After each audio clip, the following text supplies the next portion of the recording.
যারা ষড়যন্ত্রকারী, ফ্যাসিবাদের চর্চাকারী, বিগত দিনগুলোতে যারা ফ্যাসিবাদ চর্চা করে এসেছিল, আমরা মনে প্রাণে বিশ্বাস করি এবং এটা ইতিমধ্যে প্রমাণিত যে তারাই আমাদের এই সমাজকে কুলসিত করার জন্য, আরো বেশি বিপর্যস্ত করার জন্য তাদের সর্ব ধরনের ষড়যন্ত্রগুলো এখনো করে যাচ্ছে। কথা ঠিক কিনা? আবহমান কাল থেকেই এই দেশে হিন্দু, মুসলিম, বৌদ্ধ, খ্রিস্টান সকল ধর্মের মানুষগুলো তারা সম্প্রীতির সাথে বসবাস করে আসছে। এই যে সাম্প্রদায়িক সম্প্রীতি বা অসাম্প্রদায়িক চেতনা, এগুলো ছিল তাদের ক্ষমতায় টিকে থাকার একটা ট্রাম্প কার্ড। কথা ঠিক কিনা?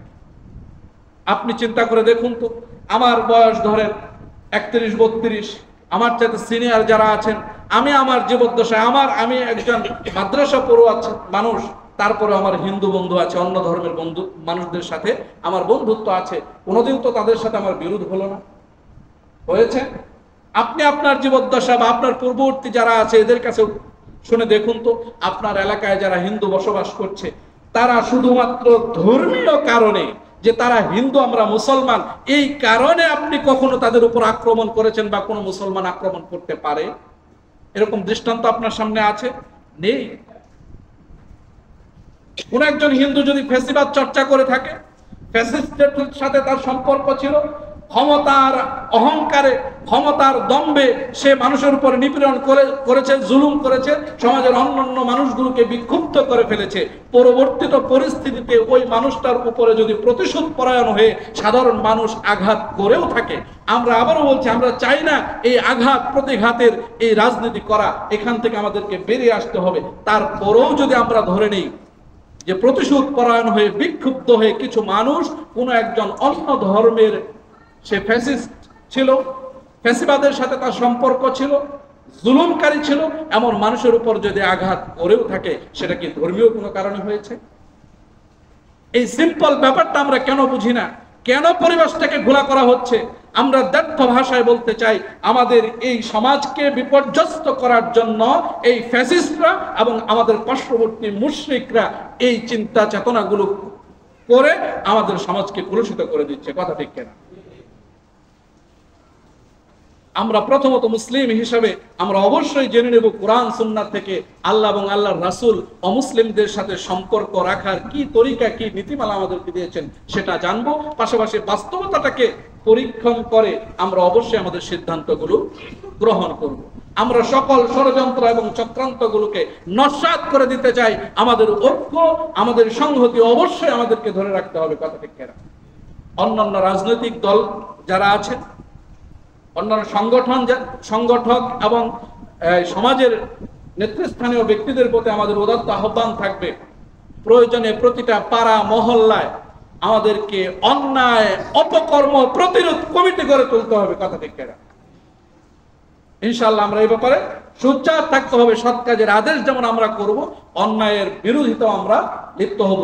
এখন থেকে আমরা ঈমানের সর্বোচ্চ পর্যায়ে নিজেদেরকে চর্চা করতে চাই। আমরা সর্বনিম্ন পর্যায়ে যে চুপ করে বসে শুধু ঘৃণা করব, এমন পর্যায়ে আর থাকতে চাই আমরা থাকতে চাই না। আল্লাহ যেন আমাদেরকে সেই ঈমানী শক্তি দান করেন। সর্ববলি আল্লাহুম্মা আমিন। প্রিয় ভাইয়েরা আমার, ইসলাম একটা সর্বজনীন এবং সার্বজনীন, দুইটা শব্দ ব্যবহার করলাম, সর্বজনীন এবং সার্বজনীন জীবন ব্যবস্থা। সুবহানাল্লাহ। এটা সকল যুগে সকল মানুষের জন্য যেমন হিতকর, কল্যাণকর, ঠিক তেমনই ভাবে পৃথিবীতে যত জীবন ব্যবস্থা রয়েছে সকল জীবন ব্যবস্থার চাইতে শ্রেষ্ঠ এবং মাধুর্যপূর্ণ। ইনশাআল্লাহ। আলহামদুলিল্লাহ, সুবহান আলহামদুলিল্লাহ। আল্লাহ আমাদের কেমন জীবন ব্যবস্থা দিয়েছেন। আল্লাহ বলেছেন, কিতাবুন আনজালনাহু ইলাইকা লিতুখরিজান নাসা মিনাজ যুলুমাতি ইলান নূর।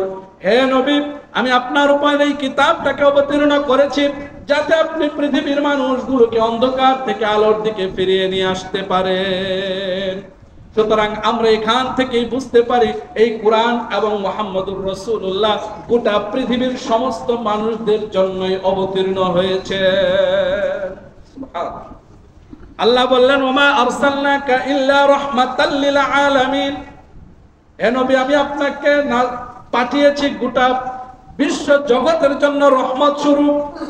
ওমা আরসালনাকা ইল্লা কাফাতাল লিন-নাসি বাশীরাও ওয়া নাযীরা। গোটা পৃথিবীর সমস্ত মানুষগুলোর জন্য আপনাকে সতর্ককারী এবং সুসংবাদদাতা হিসাবে আমি পাঠিয়েছি। রাসূলকে শুধু মুসলমানদের জন্য দেওয়া হয় নাই, অর্থাৎ গোটা পৃথিবীর সামনে রাসূলকে পেশ করা হয়েছে। রাসূল এসে দাওয়াত দিয়েছেন, যারা আল্লাহর রাসূলের এই বক্তব্য শুনে, তাওহীদের বাণী শুনে যারা তার প্রতি আনুগত্য স্বীকার করেছেন, তারাই হলো মুসলমান।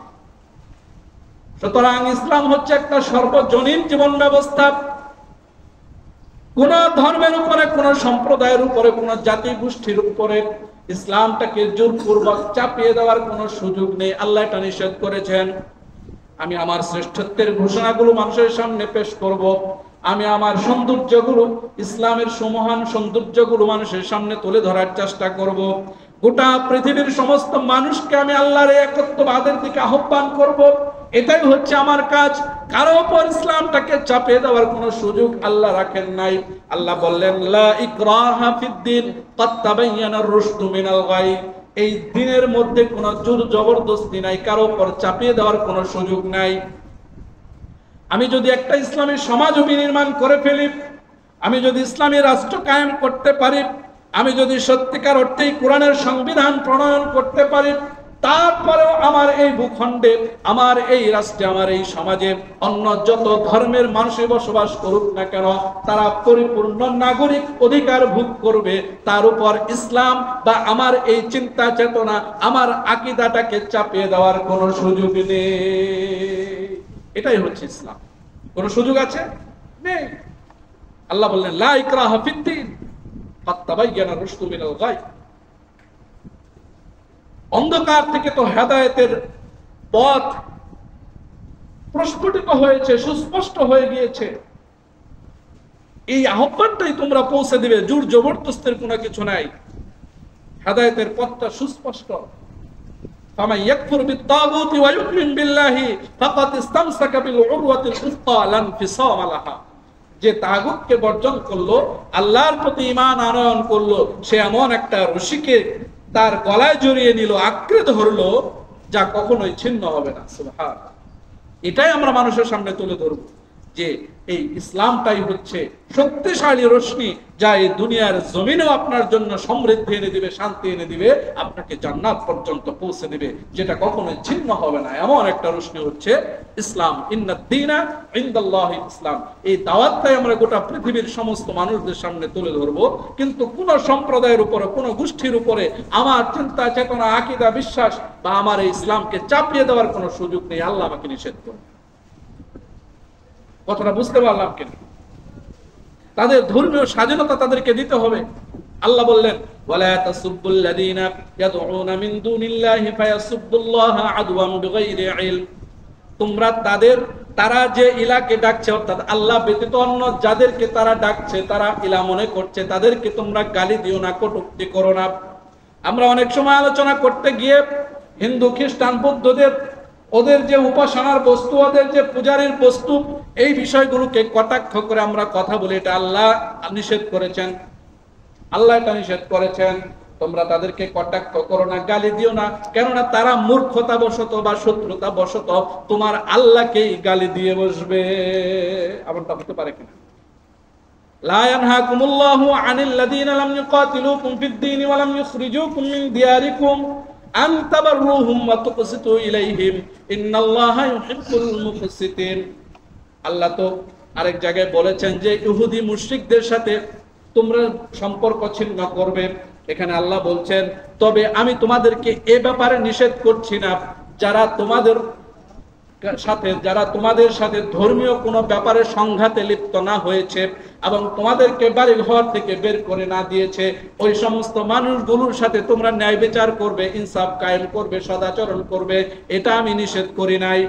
সুতরাং অমুসলিমরা যতক্ষণ না পর্যন্ত আমার ইমানের বিরোধিতা না করবে, আমার ধর্মের উপর আঘাত না হানবে, আমার কোরআন এবং রাসূলের আদর্শের প্রতি বিদ্বেষ পোষণ না করবে, ধর্মীয় কোনো কারণ ছাড়া অন্য কোনো অমুসলিম বিধর্মীর সাথে খারাপ আচরণ করা, অন্যায় করা বা তার উপর জুলুম করার কোনো সুযোগ আল্লাহ রাখলেন না।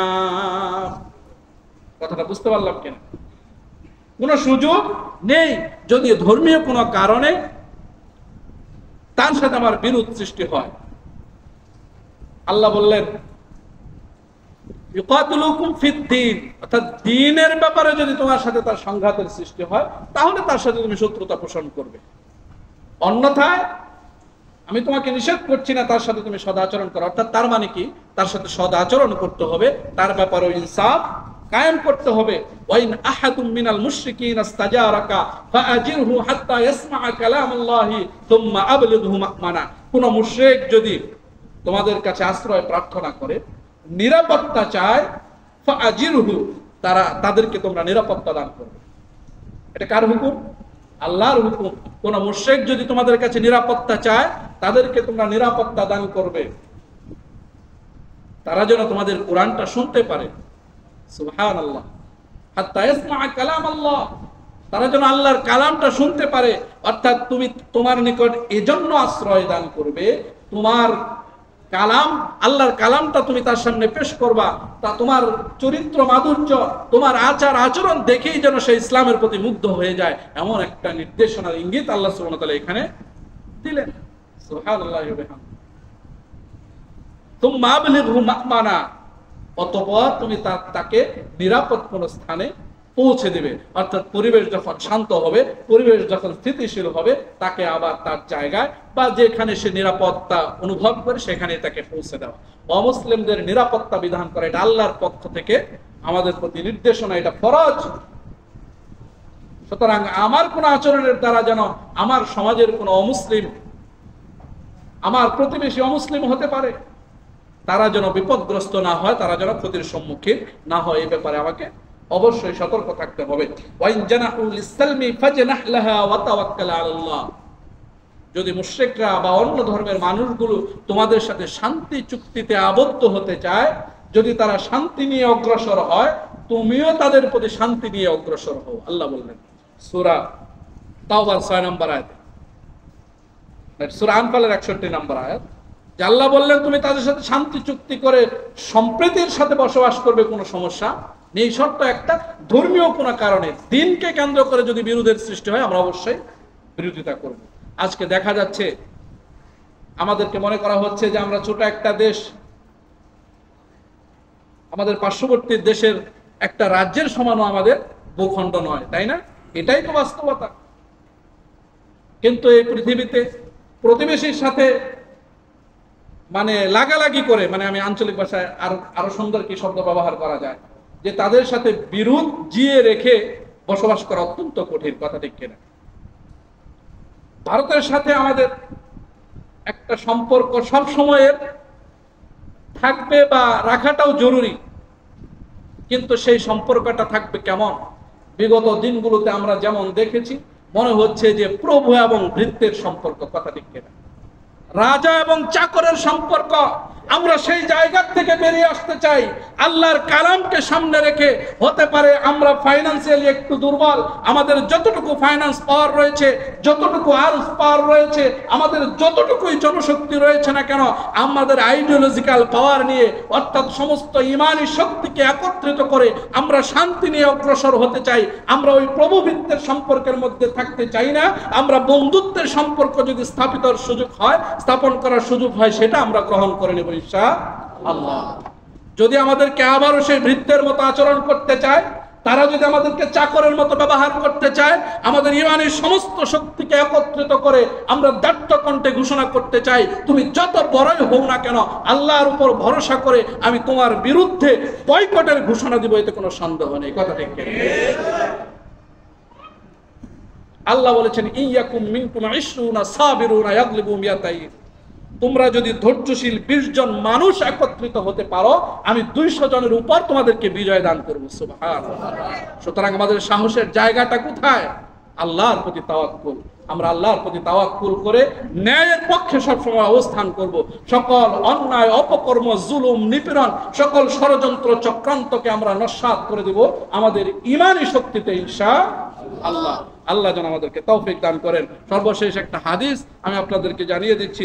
আল্লাহ রাসূল সাল্লাল্লাহু আলাইহি সাল্লাম বলেছেন, আলা মান যালামা মুআহিদান কোন মুমিন যদি, কোন মুসলিম যদি কোন অমুসলিমের উপর জুলুম করে নিপীড়ন চালায়, আমিন তাকাসাহু, যদি তার অধিকারগুলোকে খর্ব করে, আও কাল্লাফাহু ফাওকা তাকাতিহি, তার উপর তার সাধ্যের অতিরিক্ত কোনো কিছুকে চাপিয়ে দেয়, আও আখাযা মিনহু শাইআন বিগাইরি তিবি নাফসিন, তার কাছ থেকে জোরপূর্বক তার কোনো কিছুকে কেড়ে নেয়, ফাআনা হাজিজুহু ইয়াউমাল কিয়ামা, কাল কিয়ামতের কঠিন ময়দানে আমি ওই মুসলমানের বিরুদ্ধে অমুসলিমের পক্ষে আল্লাহর সামনে মামলা দায়ের করব। কথাটা বুঝতে পারলেন? আল্লাহ রাসূলের নীতিটা বুঝতে পারলেন?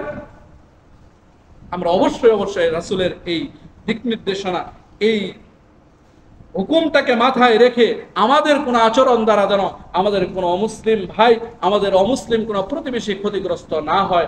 আমরা তাদের সাথে সম্প্রীতির সাথে এই দেশে বসবাস করতে চাই।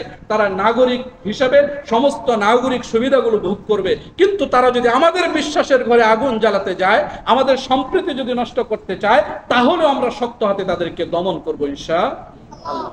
আল্লাহ আমাদেরকে তৌফিক দান করুন। সকলে মিলে আল্লাহুম্মা আমিন।